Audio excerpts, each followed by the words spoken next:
Hi, my name is Professor Tim Townsend. I'm with the University of Florida, Department of Environmental Engineering Sciences.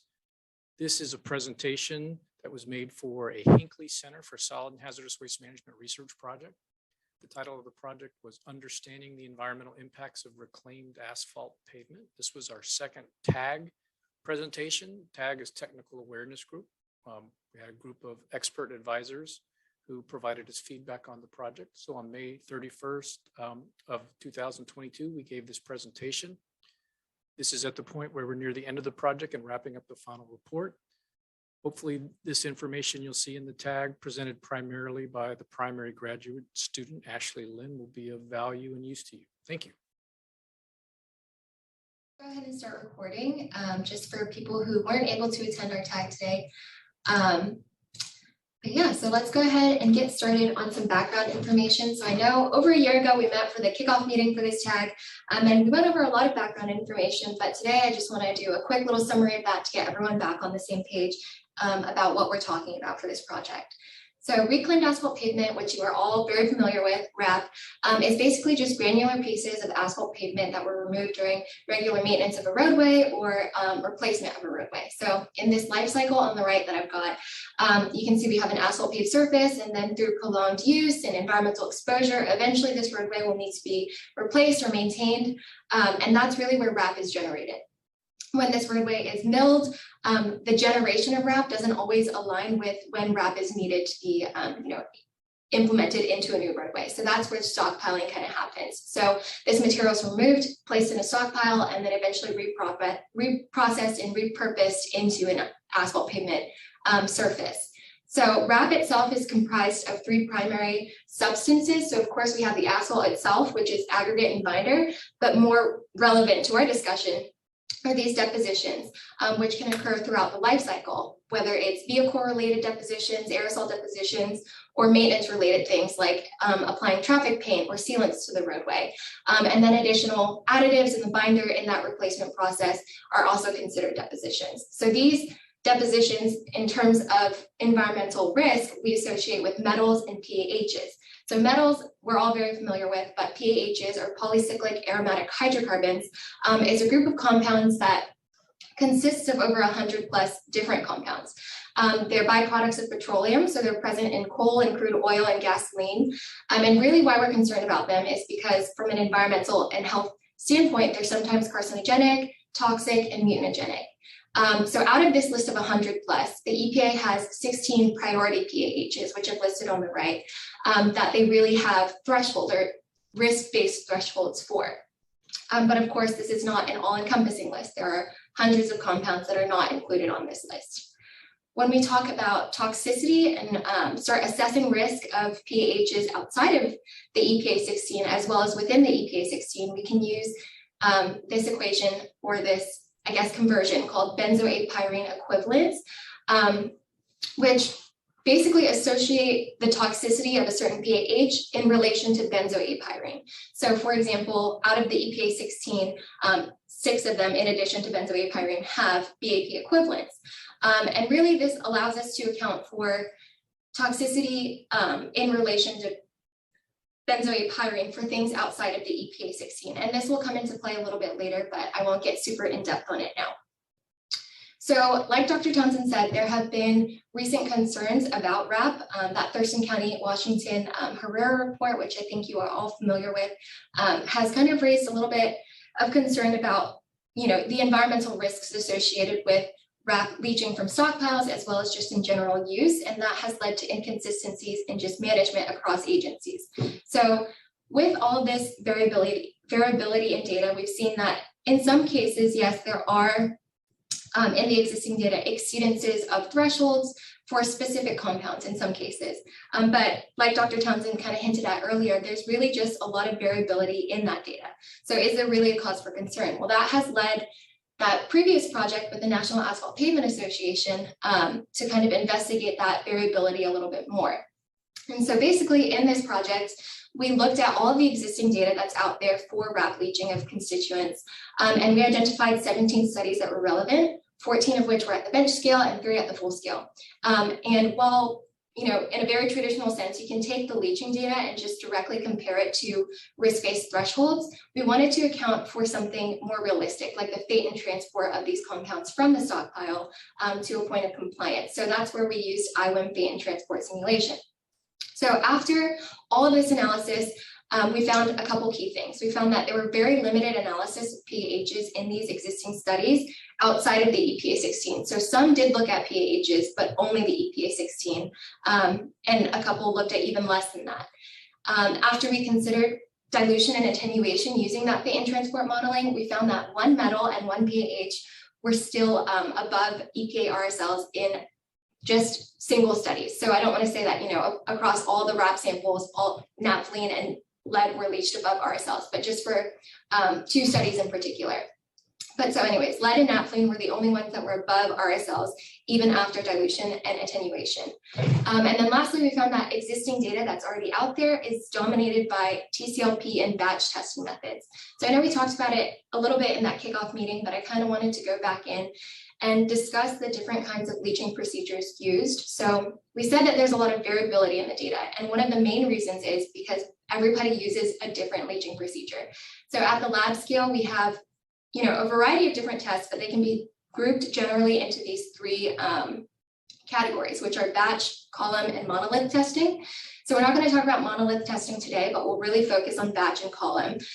But for batch testing, you essentially take a material, you size reduce it, and then you put it in a container with a leaching solution, whether that's DI or an acidified solution, and then you rotate it for about a day in most cases, and then that is your generated leachate. For column testing, it's very similar. You take a material, and I kind of didn't display the size reducing, but in most cases, you still size reduce the sample, and then you pack it into a column and then flow water through it. And the collected water from that is your leaching. So EPA traditionally has these 2 methods, which I think everyone's really familiar with, TCLP and SPLP, both of which are batch testing methods. And in the existing literature, like I said, most of it is dominated by TCLP. So they size reduce their sample, they're rotating it for just an hour of time, but that surface area is increased in the leaching, which is not really representative of a scenario that RAP might experience in a stockpile or reuse situation. EPA has released newer leaching protocols under this Leaching Environmental Assessment Framework, or LEAF. And that consists of 4 different protocols that are meant to be more representative or give you data that is more representative of specific applications. And one of them is 1314. And I think a lot of you guys saw in the previous tag meeting that we'll be focusing on 1314 for this experiment. So I'll just give a little bit of background on 1314 specifically, but it is an upflow percolation column leaching procedure where you essentially have this column packed with material, and it's typically intended for things like sand or soil that have smaller particle sizes. So you'll pass liquid through this column from the bottom and then collect the leachate that comes off of it. But it's a 10-day leaching procedure. So over 10 days, you'll end up generating 9 discrete samples that eventually hit an LS of 10, if that makes sense. And if anyone has any questions or needs clarification, feel free to just jump in. But an example collection system or collection schedule for a 1314 method is shown on the right. And you've got at your first time interval, you're passing, so you've got your solid material and you're passing enough liquid through to achieve an LS of 0.2 at your collection. And then you would move to the next collection fraction where you would pass an additional 0.3 to meet that target of 0.5. So I hope that's clear for everyone. Let me know if you need more, but you end up with eventually 9 discrete fractions that represent an LS of 10. So that leads into this year's Hinkley Center project, where Dr. Townsend kind of hinted at earlier, but we had some main objectives based on Chad's previous literature review, as well as just what's already out there in terms of data and other studies. So we wanted to measure the total and leachable pollutants in RAP, that means PAHs and metals, using methodologies realistic to RAP reuse. So not only just using the batch procedures that a lot of other studies use, but using the most up-to-date study that is representative of conditions that RAP experiences in the field. We've also wanted to expand our analysis of PAHs beyond the EPA 16. So Previously, we talked about pHs, there are hundreds of them, right? But all these studies are predominantly focused on only the EPA 16. So have we missed something in these previous studies that might be of concern? And then lastly, what do these results imply for RAP stockpiling and reuse management? So to do so, we kind of tackled it from two main standpoints, the leachable fraction and the total available fraction. But we're going to really focus on the leachable fraction for this presentation because that's what really is of concern when it comes to environmental risk. So of course, we start by collecting our samples. We looked at 6 different RAP sources across the state of Florida. We have one site-specific source that's on State Road 55, and then we had 5 other mixed source stockpiles that we sampled from. So when we get to a stockpile, how do you representatively sample something that's this large? We had operators prior to our arrival crack open these stockpiles with front loaders and essentially scoop out the RAP on the inside at different points of the stockpile to create these mini sampling pads for us. From there, we would take our sampling pads and we would representatively sample by taking scoops around the stockpile. So in that figure that's blown up at the bottom, you can see those dark gray circles it's just kind of an example of locations we would take scoops from to representatively sample that pad. So this kind of jumps ahead a little bit into the results, but after we collected our samples, we did a physical characterization to get the particle size distribution of the samples. And I don't know if you remember from earlier when I was talking about batch testing and column testing, but a lot of those procedures emphasize size reduction. And in all the previous studies, every single study had size reduced the RAP to fit the methods being used. For us and our purposes, because we wanted to have it more representative of stockpiling conditions, we wanted to keep the RAP in its particle size. We didn't want to size reduce or modify the sample in any way. So we took the existing particle size distribution and then modified our leaching procedure to be appropriate for this size distribution.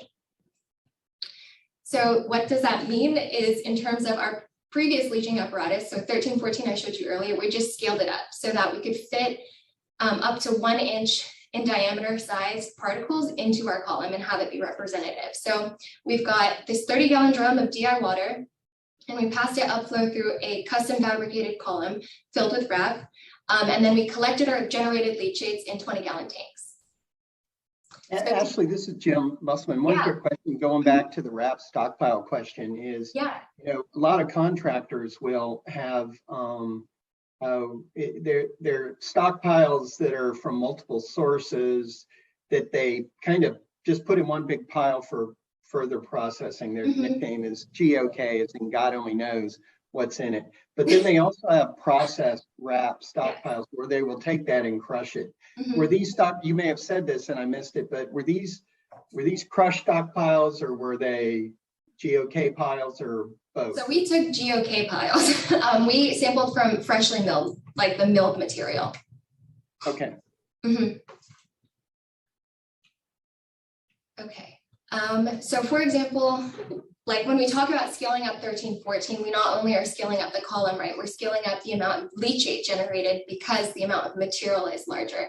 So for example, that first time fraction where we achieve an LS of 0.2, for something like sand or soil, your collection volume might be 60 milliliters. But when you scale up to have 80 kilograms of RAP in a column, your collection volume is closer to 3.5 gallons. And that's a little bit unrealistic in terms of analysis. And actually concentrating down the sample. So what we did is just take subsamples from that to represent our time fraction, our first sample. For the larger time fractions, it became a little bit more intricate in terms of how we collect that because, for example, this largest one is from time fraction 7 to 8. That's a 4.5 LS passing through that you have to collect. So for us, what that meant was a 5-day collection period where we generated 9 tanks of leachate and then subsampled every single one of them representatively to get that T09 fraction. So now jumping into analysis for metals, it's pretty straightforward. You just take a 50 milliliter subsample of every leachate fraction collected. For us, we did this in duplicate and then we digested and prepped it and then analyzed for metals on ICP. However, for pHs, it's a little bit more involved. So for every single sample generated, we took the leachate generated, which is sample plus the PAHs in it. And we did a liquid-liquid extraction with methylene chloride. And we did this 3 times where you essentially just agitate the 2 liquids together, and then the PAHs are going to preferentially partition into that solvent. So by the end, you would have your sample or your leachate void of all PAHs, and then your solvent, your methylene chloride, with all of the PAHs extracted into it. From there, we'd have to concentrate down that volume of solvent into something that is detectable on the instrument or loadable onto the instrument. So we do Cadona-Danish concentration, evaporate all off that methylene chloride, and result in 1 milliliter of methylene chloride and PAHs, which eventually goes for analysis on the GC. So I had to create a GCMS method, which I won't get in depth about because I know we talked about it in the kickoff meeting, but for every single analyte that we were interested in. So in those 39 compounds, every single one can be associated in the GC with this is called a chromatogram, but a peak basically. So GCMS, gas chromatography, mass spectrometry, the chromatography in the front end of the instrument will separate out all the compounds based on chemistry and how they interact with the specific column. And then what the eye of the instrument sees, or the mass spec side of the instrument, will basically see these bundles of ions. So naphthalene ions, dimethyl naphthalene, fluorine, so on and so forth. And they'll all come out at the same time because of that chromatography. And you result with these peaks, essentially, that represent those compounds. So how do you get from a peak that represents a compound to an actual number? Well, we created calibration curves for every single compound in our list. And then in a very simplified way, you essentially integrate that peak that you saw in your sample and you compare it to the peak of a known concentration in your calibration curve. And our calibration curves range from 0.01 micrograms per liter to 80 micrograms per liter. And that's really just based on what we saw in the literature, as well as threshold values to really make sure that we can assess things as low as that. However, in some cases with mass spec, you get these limits of detection. And what that really means is at the instrument eye, it'll be able to see the signal from the compound that you're interested in, but it also sees this background noise from salts or whatever else is in your sample. So to be able to quantify something, it has to be, your signal has to be 3 times larger than the noise that it's seeing. In our case, we had compounds that I saw peaks for, but they were below our limits of detection. So to be conservative for the rest of the figures that you'll see, I assigned limit of detection concentrations for those ones that I saw, but were below limits. So getting into discussion of PAHs, based on other existing studies, I kind of wanted to just do a comparison. For the 17 that were in our critical analysis paper, we saw that 5 of them looked at all EPA 16 PAHs, and then 4 of them looked at less than 16 of those. In terms of emerging PAHs, we saw that only 3 of them looked at anything outside of the EPA 16. So for our study, we're looking at all EPA 16 as well as 23 emerging compounds. So this is our list of 39. On the left, we have our EPA 16. On the right, our remaining 23 compounds that we added to analysis. So the way that I selected these were based on 1 EPA RSLs. So EPA RSLs, of course, they have them for those 16, but they have them for 8 additional PAHs. And you'll notice that I only have 5 included on here, and that's because based on relevance in literature and what other people have seen for those other 3 compounds, they just were not relevant to RAP, so we didn't include them in our analysis. The rest of the emerging compounds that are included on this list were done based on literature of soil and sediment and other environmental samples that were impacted by being near a roadway. So what other people found in other studies related to anthropogenic sources. So a little bit of discussion. We'll talk first about the EPA 16 and kind of expand on it later, but this is kind of what the data looks like in terms of from the instrument. For every single analyte, you can develop a plot that looks like this for 1314. And we'll kind of just walk through this together. But on the left, we've got a figure which shows the leached concentration of naphthalene, particularly across the leaching period. So for every single target sample that was collected, we measured a concentration, right? And then this is just plotted over that LS. And you'll see here for naphthalene, for example, you'll see that the leaching is consistently low. It's at about 0.009 micrograms per liter the entire time. On the figure to the right, we see cumulative leaching of naphthalene on a mass basis. So that just means taking into account, how much RAP was actually in the column, and then adding from time point to time point the concentrations. And you'll see that this continually increases throughout the duration of the leaching. And both of these together kind of just go to show that leaching of naphthalene and in general PAHs that we looked at is diffusion based, as opposed to that first wash scenario that some metals experience. So when we look at this data in terms of risk-based thresholds, we can kind of look at it from two different perspectives. So one of them is more conservative by looking at the highest. Hey, Ashley. Mm-hmm. Howard has his hand up. Howard, I don't know if you want to ask a question now. Thanks. Real quick question. RSL, is that like a risk screening level? Wasn't paying quite attention. Yes. No, sorry. So yeah, the EPA RSL is the risk-based screening level for tap water, and EPA has different screening levels for like soils in industrial levels, soils in so since we always use groundwater cleanup target levels or soil cleanup target levels in Florida, because there is no federal statute or standard for that other than just drinking water standards. So what we rely on is there is all the US EPA regions get together and take the most latest and greatest science and have risk levels. And so a lot of times in our papers and our studies, we'll compare to those as well, because those are typically a little bit more updated than the state level. Yeah, thank you. Sorry to interrupt that. No, that was great. Well, one other thing then, so on that risk screening level, because I'm assuming, because I have not seen any of this data, but I'm assuming you have these for all these analytes that you tested. Is this like the most conservative RSL? Is it like a groundwater thing, or is it drinking water? Or can you give a little? Yeah, so you go ahead, Ashley. Oh yeah, so this RSL is for tap water. So it is lower than the groundwater level. Well, so just to clarify though, so there is a Florida groundwater level, which a lot of times is based on drinking water. And so in some cases, the groundwater level and a tap water level are the same level of conservatism. But in this case, these are tap water or drinking water level risk thresholds that the US EPA regions have developed.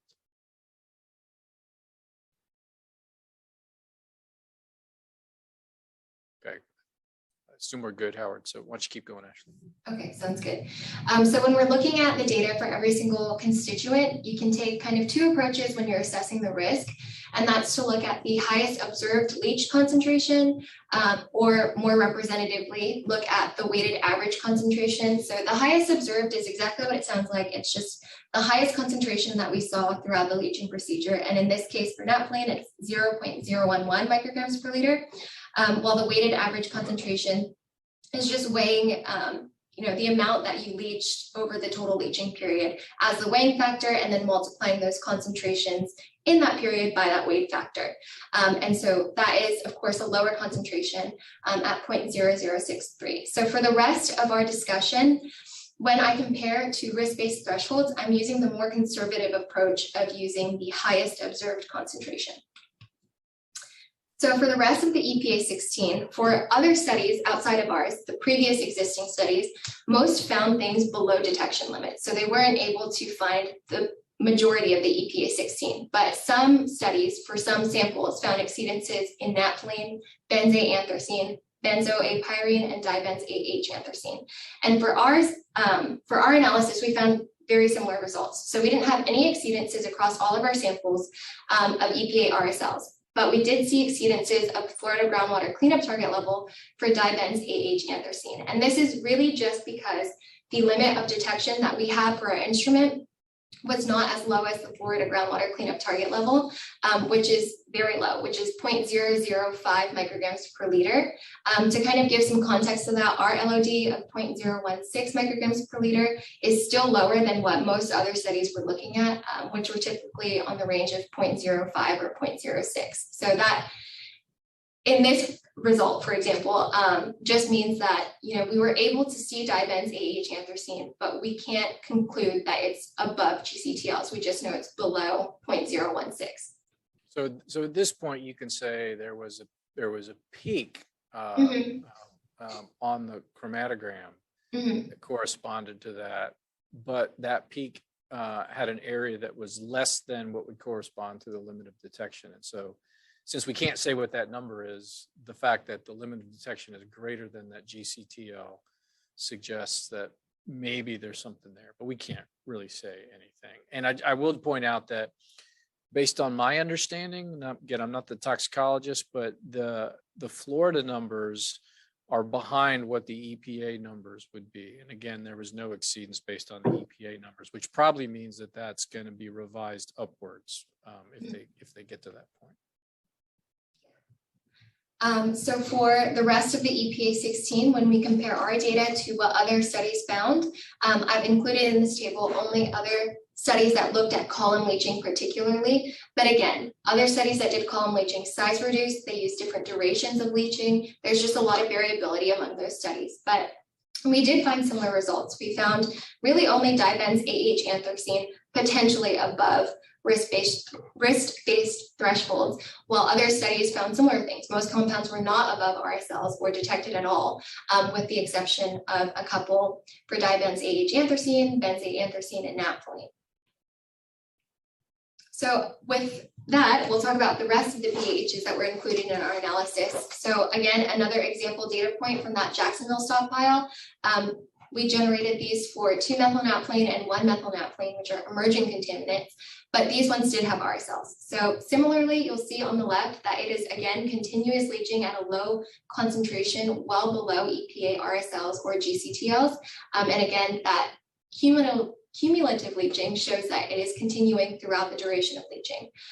We can take that same approach by looking at the highest observed as well as the weighted average concentration. And we see that, yes, for 2-methylnaphthalene and 1-methylnaphthalene, the highest observed concentration during this procedure did not exceed RSLs or GCTLs. So when we talk about emerging compounds, not all of them have RSLs, right? But I did say 8 of them are included in RSL, but the 5 we included in our analysis that had RSLs were below those thresholds. But when you start talking about the other emerging compounds, you need to kind of have a threshold to compare them to. So we talked about BAP equivalents earlier based on what's already out in the literature. There are 6 of these remaining 18 compounds that we looked at that had BAP equivalents that we found in literature. So using those BAP equivalents, we can put some context in reference to BAP benzoate. So to create kind of pseudo EPA RSLs, I took the EPA RSL for benzoate and I divided it by the BAP equivalent for these 6 compounds to generate these theoretical RSLs. And then when I compared, again, the highest observed concentration to these theoretical RSLs, I saw no exceedances except for 7-H-benzocefluorine, where 2 samples had exceedances theoretically. And again, that's because our LOD was just not low enough to really definitively say whether or not the presence of that compound was above that theoretical RSL. Among the remaining 12 emerging compounds, only 5 of them were found above LOD, and all of them were naphthalene-related compounds. So when we talk about EPA 16 compared to our emerging compounds, I think one of the bigger questions going into this was, did all these previous studies miss a significant portion of PAHs when they only looked at the EPA 16? And for the most part, we found that the dominant concentration of PAHs is contributed by the EPA 16. So for metals, we can generate these similar plots, and this plot kind of just goes to show, again, example data from Jacksonville for copper specifically, but this kind of just goes to show the difference in leaching for copper compared to the PAHs that we were talking about. So for copper, you can see very clearly there's a wash off being experienced by the sample. For metals, where you can see there's high leaching at the beginning LSs, and then as it proceeds, less and less until nothing is being leached off. And that's shown on the figure at the right as well. You can see at a cumulative LS of 2, basically everything has come off of the sample. All the copper is essentially leached off. And so when we look at metals and compare that to risk-based thresholds, particularly the Florida groundwater cleanup target level, we took the same approach. We looked at highest observed concentration as well as the weighted concentration. And when we consider the highest concentration leached, we saw exceedances in aluminum and arsenic, molybdenum, nickel, and vanadium. But when we considered that more realistic number, that weighted concentration, most of those exceedances went away with the exception of aluminum and vanadium in one sample. So what does this mean for implications for RAP stockpiles? Well, we can conclude from our study that PAHs overall were dominated by this EPA 16. So we didn't miss anything in previous analysis, or at least a significant portion. When we compare emerging compound concentrations to our totals analysis, which I didn't include in this presentation, but comparing that totals analysis to our leachate, we saw that less than 1% of PAHs were really leached off of our asphalt. For the EPA 16 particularly, we didn't see any exceedances except for that theoretical, or I guess that dibenz 8H anthracene of Florida groundwater cleanup target levels, where we had that issue of LOD. For the rest of the 23 compounds that we looked at, we also didn't see EPA RSL exceedances for compounds that did have them, as well as our theoretical ones, except for 7H benzoxyfluorine, where again, we ran into that detection limit issue. So for metals, similar things, we didn't see exceedances for anything except for aluminum and vanadium, and that's even at the more conservative approach using the average leach concentrations. So in general, the big takeaway is that when we use this most up-to-date, most representative leaching method, 1314, and this expansive pH analysis, our leaching data didn't differ significantly or meaningfully from previous studies. And that data really continues to suggest that PAHs and metals leaching from RAP is unlikely to result in exceedances of risk-based thresholds for groundwater. Hey, Ashley, Howard has his hand up. Okay, sure. Great, thank you. Hey, I had another quick question. You had mentioned something about the total amount of PAHs that were leached off was less than 1%. I mean, the amount of PAHs that you identified in leachate was less than 1% of the total amounts of PAHs in the map or something. Is that what you said? Yes. Can you explain a little bit more? Yeah, so in our totals analysis, I took these same RAP samples and I size reduced them, and you basically solvent extract them. So you see what is completely in that asphalt pavement. So you just leach all of it off into, I guess not leach, but you concentrate all of it off into solvent, and then you analyze that on the instrument. So comparing those numbers to what we saw in the leachate, it was less than 1% leachability. Does that clarify? Yeah, that's clear. And I guess, I mean, in regards to the PAHs that came off the RAP itself, we really don't know where those came from, theoretically. Well, so I would, Like sorry, what was that last bit? like the source, meaning if it came from the asphalt itself or it Right. came from depositions on Right. the roadway or whatever. Right, exactly. It could be from binder depositions, or it can be from binder, it can be from depositions. Right, the source is Well, unknown. Ashley, you I know had some of that fresh asphalt. Did you do a totals and leaching on that, or do we? Yeah, so I didn't do a leaching on the fresh asphalt, but I did do a totals analysis on that fresh hot mix asphalt that we got, I believe from Greg. And for totals analysis, we do see differences, but I'll talk about it more in the report. But you do see differences in the contributions in terms of, the emerging compounds compared to the stockpiled RAP. So Howard, we'll get into that a little more. We chose not to get too heavy into the totals analysis because we haven't done a lot of that in the past Hinkley Center work, but Ashley did run totals as well as the leaching. Okay, great. Ashley, I think you said that at one point you removed the asphalt from the aggregate. Is that correct? To analyze the asphalt? Yeah, so sorry, Jim, go ahead. Yeah, and so my question is, what method did you use to remove the asphalt from the aggregate, and would that method affect the results? For example, if you used trichloroethylene or something like that to strip the asphalt from the aggregate, just curious. Yeah, so for particularly that Jacksonville sample, we during leaching had higher PAHs around 10 to 11, while all the other samples we saw at 8 or 7 for the leachate pH. So what we did for the Jacksonville sample particularly, because of this high pH and vanadium concentration, is we took it to Greg Schuler at FDOT, and he was able to remove the aggregate and burn off the binder from that sample for us. And he used chemical ignition or chemical removal as well as ignition removal. So I did an additional leaching procedure, which was a batch leaching procedure, an LS of 10 for the Jacksonville sample as is, the Jacksonville sample which was removed with ignition, and then the Jacksonville sample which was removed with chemical analysis as well. And I didn't look at pHs in those samples. I only looked at metals because vanadium was of concern. Yeah, just to clarify, Jim, that's so the removal of the asphalt wasn't done for all samples. It was just one sample had an unusual amount of vanadium, which was leaching, which we haven't seen in the literature in our past work. And so Greg was kind enough to go ahead and get rid of the asphalt using a couple methods so we could look and see if the vanadium still leached from the aggregate. And it did. Is that right, Ashley? Yeah, it did. And in the same concentrations as what we saw in 1314. This next question is for Greg. Greg, refresh my memory. What are the metals that show up when you do an analysis looking for reobs?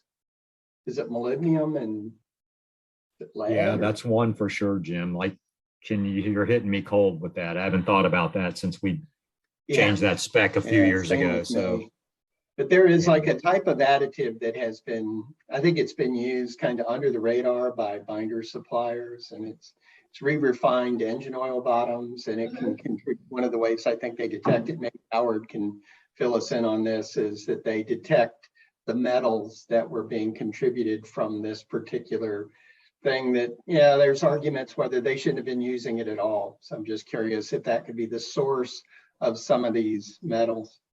So what was weird is it was really just this one source, this one wrap stockpile. And not only was the vanadium really high, the pH was really high. And of course, pH has a big issue when it comes to controlling metals leachability. So we, Greg and Ashley and others in the SMO office kind of went back and forth on this, but we're never really able to kind of figure out what the deal was. Greg, who was the contractor you got the wrap from? Oh, so we sampled the wrap and we just brought it to Greg. we didn't sample it. Who was the contractor? I want to say for the Jacksonville sample, it was Preferred Materials. Okay. Mhm. Thank you. Great. So yeah, those were the conclusions from our study. And then looking ahead, of course, we have that Hinkley Center report, which I'm aiming to get to the tag for review by June 10th, as well as do a little bit more semi-quantitative analysis of those LOD issue compounds to see if we can kind of resolve those.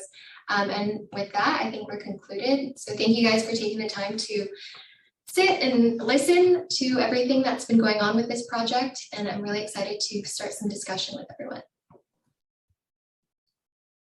So Howard's got his hand up. Go ahead, Howard. Hi, Howard. So I guess very good presentation and really interesting research, and you guys did obviously a bang up job. And it sounds like in general for the asphalt pavement industry, again, these results just kind of mimic what the generic kind of perception, at least from the industry and scientific side is, and that is not really a problem. So I guess if someone could just say confirm, and then I have a kind of a follow-up question with that. But yes, that is kind of what the findings are, correct? Yes, correct. Yeah. Okay. Howard, if I just since I didn't get a chance to say my big conclusions, is big picture is kind of looking back on things. We wanted to use a better test method, and the results for PAHs and metals pretty much find what you found in the previous studies. But then the other thing was, well, what if all these other PAHs were there? And it just shows that there's not some big smoking gun that was being missed. So again, even with the new chemicals, it kind of confirms what the literature has been saying so far. And I guess the way we communicate this is like the latest and greatest with the best methodology and the best kind of leaching. And so, yeah, it's not necessarily a problem. And for those naysayers, theoretically, that rely on cherry picking old information of spot exceedances here and there, those old results may not be appropriate, applicable, valid, correct? Yeah, I think they should look at the review paper in this recent research and not cherry pick results. Yeah.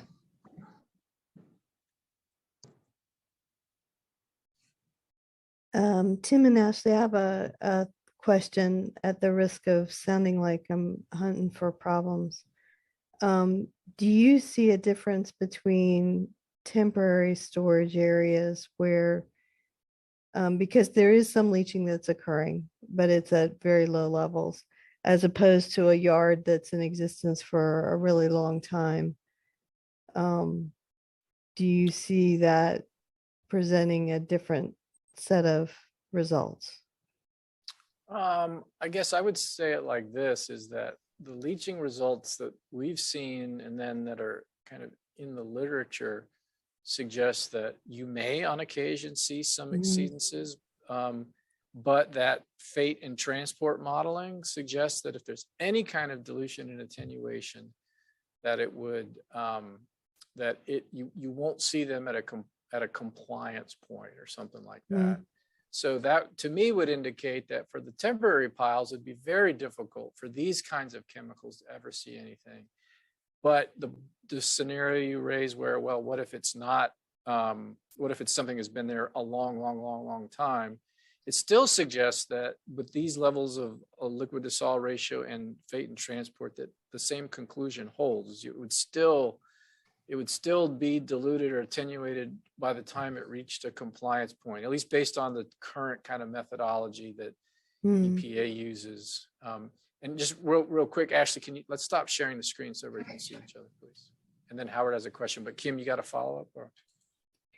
No, I just think it might be interesting to address that, because if there's a way to address it in the report, because I do think there are those that may raise that question. Yeah, okay, good point. Thank you. We'll do that. Howard. Yeah, and I know this is probably outside the scope of this project, but I'm just kind of curious if you had actually looked at this. And I know folks are pretty familiar with tire wear particles and some of the toxic constituents in that. Was there any attempt at all to see if you found any of that kind of stuff? Yeah, so thanks for bringing that up, Howard. We did actually include that specific compound in that University of Washington study, that 6-PPD, in our analysis of PAHs.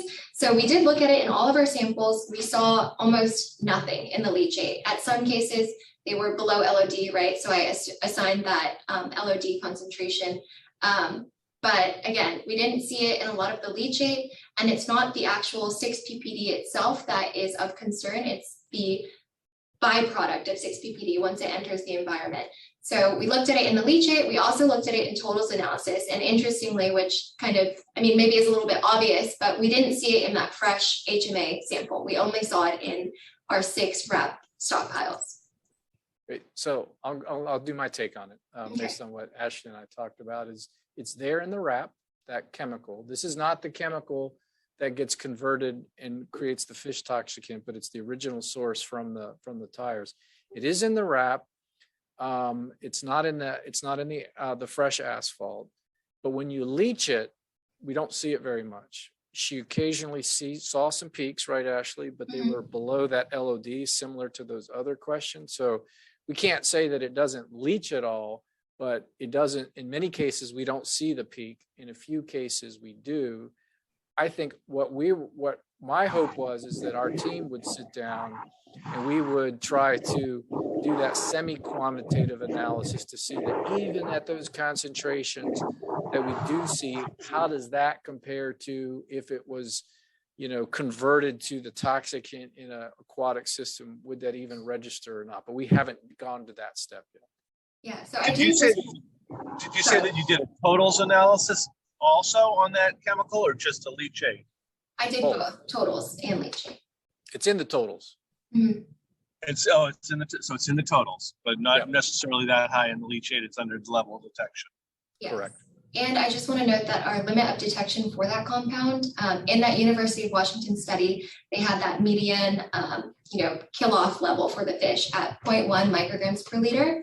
And our LOD for that compound was at 0.06. So we are below 0.06 as well. But was that for that converted chemical or the No, chemical? so it's for the 6 ppd. So we would have to do, like you said, further assessment into the conversion. So I'm not sure that we're gonna put it in the report or just expand on it a little bit and try to do a little bit more work, but there's just a little bit more kind of dotting the i's, crossing the t's to explore that. Greg, I'm sorry, you have your hand up. I'm really interested in that particular chemical, and I think intuitively it makes sense that if you're looking at a wrap stockpile, you're just not looking at the surface of the road, because that's really where all your deposition materials are, including tire wear. You're looking at, inches below. So that all makes sense to me, what you're saying. Okay. Good, Greg. Ashley, this is Greg. Like in the asphalt world in our lab, there's a number of tests that we can use to assess cracking or to assess rutting. And I heard a few minutes ago, it was stated that state-of-the-art test procedures were used in your study, but can any skeptics say that, oh, but you didn't, even though the tests that you did use were state-of-the-art, you didn't include this particular test procedure, which would have been very beneficial. Is that something that could be valid or?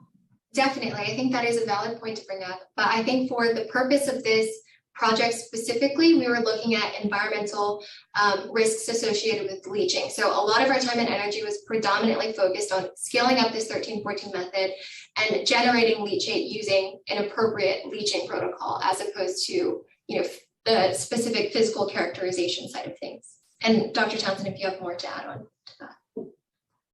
Well, I guess I was kind of thinking in terms of what Greg was saying is, I think probably the biggest criticism, if somebody were to criticize and poke holes, is, and this is common with a lot of our work, is, well, you should have done more samples and more locations and collected this kind of wrap instead of that kind of wrap. And so I think from a analytical perspective, I think the leach test was as good as you could have done, and then the suite of chemicals was bigger than that's done before. But again, it was based on 6 samples or 6 stockpiles around the state. Okay. Thank you. Tim, as a follow-up to that, the study that you did back in '99, how many samples were included there? Seems like it was around 6 or 7. It was around that number. I don't remember off the top of my head, but it was similar. Yeah, I'm wondering if between the two, now you've got 14 samples. I don't know if that helps at all. It does. The problem is we got different types of procedures and things like that. But I honestly, if you look at that review paper that we put together, that Chad was first author on, what you'll find, I think we can continue. We can have another tag meeting in 10 years and do another wrap leaching project and all get together again. But I think what you're going to find is that, yes, there are a few samples here and there that will leach a small amount of certain chemicals, but it's not consistent. And when you do see it, if you apply fate and transport modeling, then it would be very, very unlikely that you would see at a receptor point these concentrations of chemicals. I don't think results would change that much. So when I get these emails from concerned citizens, I try to relay to them that, listen, you can't. I'm not going to tell you that wrap does not leach chemicals. There are some chemicals in there. A lot of it's just from deposition on roadways and automobiles and just general sources like that. But that the levels that leach are small, and that unless that water that was directly leached off is immediately used as or serves as a receptor, if it has some opportunity in the environment to be diluted or attenuated, it'd be unlikely that the concentrations that you see leached would ever be at a magnitude that routinely or even commonly exceed the current risk thresholds that are out there.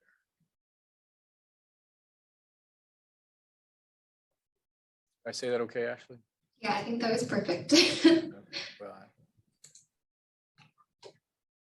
I guess you don't want to drink the leachate coming out of a wrap stockpile, right? yeah, you know what though? I'd be more concerned about the salt and the other just minerals and things like that than I'd be worried about the Yeah, trace. I'm kind of kidding. Well, I know you are, but I'm being serious by the fact that it's kind of like construction demolition debris that we found in general.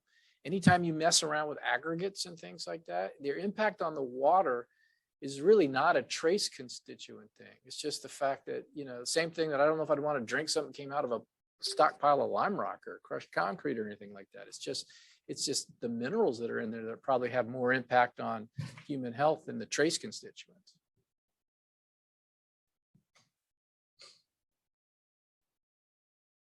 So with that, where we're at, first of all, Ashley has done a wonderful job. She's worked real hard, and obviously you've seen she's an accomplished scientist and presenter. So we're fortunate that she's with us. And we're also thankful that you guys can participate and share your feedback. The plan right now would be that there'll be a draft report, which we would like your feedback on, and we'll try to incorporate some of the things that were brought up here and make sure we include those. And then any suggestions you have, we'll try our best to integrate. That'd be in about a couple weeks or so from now. But if you have any other questions, you can ask them now, or certainly reach out to Ashley or me or John. We'd be happy to discuss them. Dr. Townsend, this is Greg. So like Jim's son, Mark Musselman, is the president of the Asphalt Contractors Association of Florida. And he fielded a bunch of drama related to this issue. So if you could copy him on the final report, Okay. or let him know, that he would probably really appreciate that. Who was the guy who used to run that big handlebar mustache guy? Jim Jim Warren. Warren. Yeah. He was on the first tag too. He was a character.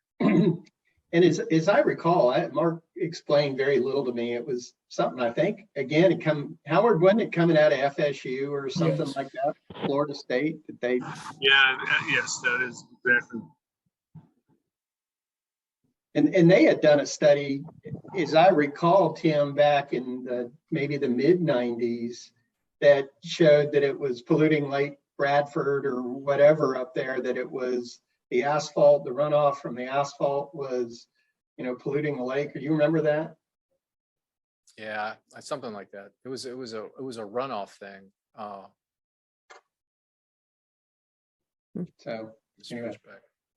Back. One last thing, Ashley, you did a fantastic job. It was very well done, an excellent presentation, and thank you for taking the time with us, environmental dummies, to explain things better. So Thank you. I agree. Really nice job. Thanks so much, Kim. Okay, well, everybody have a good rest of your week, and we look forward to getting some feedback on the report, and feel free to reach out if you have any questions or concerns. Thank you. All right. Thank you, everyone. thank you. Bye-bye.